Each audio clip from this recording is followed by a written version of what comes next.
AP Telangana మధ్య సమస్యల పరిష్కారానికి నిరంతరం చర్చలు జరుగుతున్నాయని ప్రకటించారు సీఎం రేవంత్ రెడ్డి. మరోవైపు ఆంధ్రప్రదేశ్ ముఖ్యమంత్రితో తెలంగాణ గవర్నర్ రాధాకృష్ణన్ భేటీ కావడం, చర్చలు జరపడం ప్రాధాన్యం సంతరించుకుంది. ఒకదాని వెంట మరొకటి అన్నట్లుగా జరిగిన రాజకీయ పరిణామాలు చూస్తే ఏపీ తెలంగాణ మధ్య విభజన సమస్యల పరిష్కారానికి ముందడుగు పడ్డట్టే కనిపిస్తుంది. ఈ నేపథ్యంలో ఏపీ పునర్విభజన చట్టంలో పేర్కొన్నట్లుగా రెండు రాష్ట్రాల మధ్య పెండింగ్లో ఉన్న పలు సమస్యలు మరోసారి తెర మీదకు వచ్చాయి.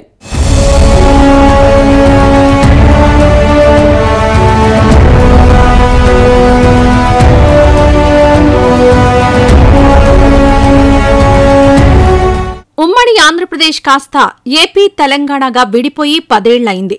కానీ రెండు రాష్ట్రాల మధ్య ఇప్పటికీ పరిష్కారం కాని సమస్యలు ఎన్నో ఉన్నాయి. వీటిని పరిష్కరించుకునేందుకు 2014, 2019లో రెండు రాష్ట్రాలకు సంబంధించిన ముఖ్యమంత్రులు దృష్టి సారించారు. కొన్నింటిని పరిష్కరించారు. కానీ ఇంకా అపరిష్కృతంగా ఉన్న సమస్యలు పెద్ద ఎత్తున ఉన్నాయి.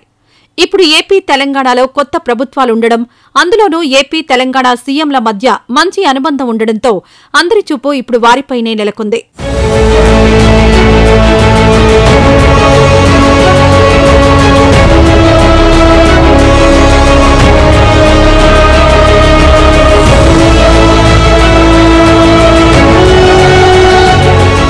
ఇందుకు తగ్గట్లుగానే తెలంగాణ సీఎం రేవంత్ రెడ్డి ఢిల్లీలో చేసిన వ్యాఖ్యలున్నాయి అన్న వాదన వినిపిస్తోంది.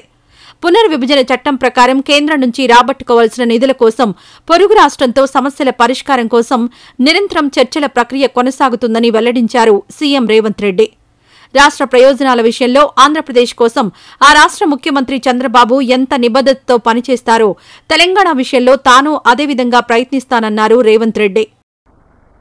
మనలో ఉన్న ఆట నైపుణ్యం వెలికి రావాలి, ప్రజల గుర్తింపు జరగాలంటే నైపుణ్యం కలిగిన ఆటగాడితో పోటీ పడాలి అని పెద్దలు చెప్తూ ఉంటారు.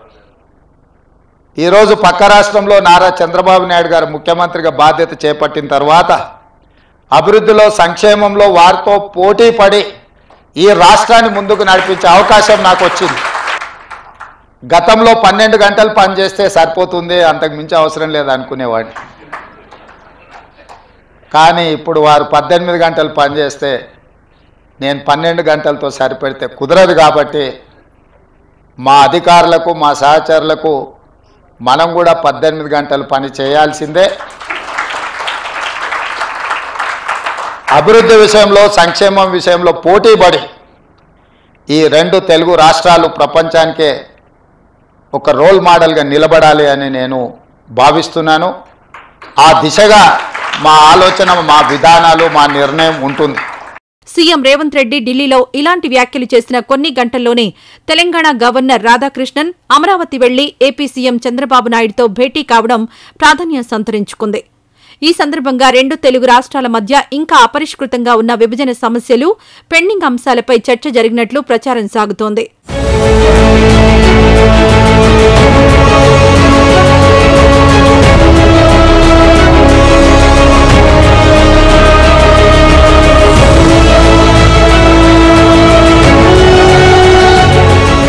ఈ నేపథ్యంలోనే అసలు రెండు రాష్ట్రాల మధ్య అపరిష్కృతంగా ఉన్న కొన్ని సమస్యలు, అంశాలను ఓసారి పరిశీలిస్తే లిస్టు చాలా పెద్దదే కనిపిస్తుంది.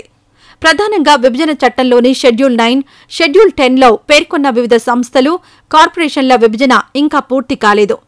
ఇందుకు ప్రధాన కారణం పలు అంశాలపై ఇరు రాష్ట్ర ప్రభుత్వాల మధ్య ఏకాభిప్రాయం లేకపోవడమేనని చెప్పాలి. ఏపీ ప్రభుత్వ పునర్విభజన చట్టం ప్రకారం 89 ప్రభుత్వ కంపెనీలు, కార్పొరేషన్లను 9వ షెడ్యూల్లో పొందుపరిచారు. వాటిలో ఆంధ్రప్రదేశ్ రాష్ట్ర విత్తనాల అభివృద్ధి కార్పొరేషన్, ఆంధ్రప్రదేశ్ రాష్ట్ర వ్యవసాయ పారిశ్రామిక అభివృద్ధి కార్పొరేషన్, ఆంధ్రప్రదేశ్ గిడ్డంగుల కార్పొరేషన్ వంటి ప్రభుత్వ ఆధ్వర్యంలోని కంపెనీలు, కార్పొరేషన్లు ఉన్నాయి.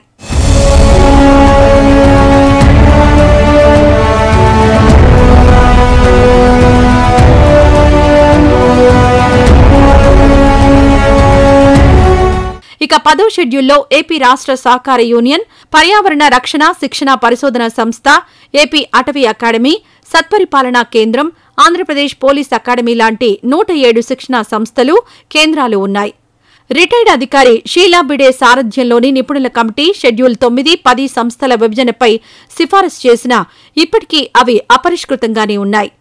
అటు ప్రభుత్వ ఆధీనంలోని రోడ్డు రవాణా సంస్థ ఆస్తులపై రెండు రాష్ట్రాల మధ్య విభేదాలు ఇంకా కొలిక్కి రాలేదు. ఇలా 1-2 కాదు, 2 తెలుగు రాష్ట్రాల మధ్య ఇంకా పూర్తి కాని ఆస్తుల పంపకాలు చాలా ఉన్నాయి.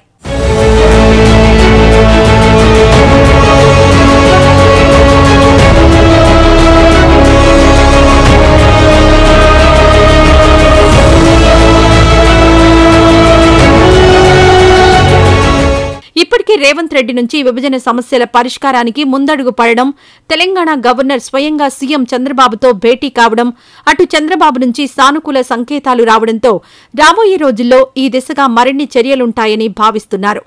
ఈ నేపథ్యంలోనే ఇక మిగిలిందల్లా రెండు రాష్ట్రాల ముఖ్యమంత్రులు ఒకచోట కూర్చొని సమస్యలు పరిష్కరించుకోవడమేనన్న వాదన వినిపిస్తోంది.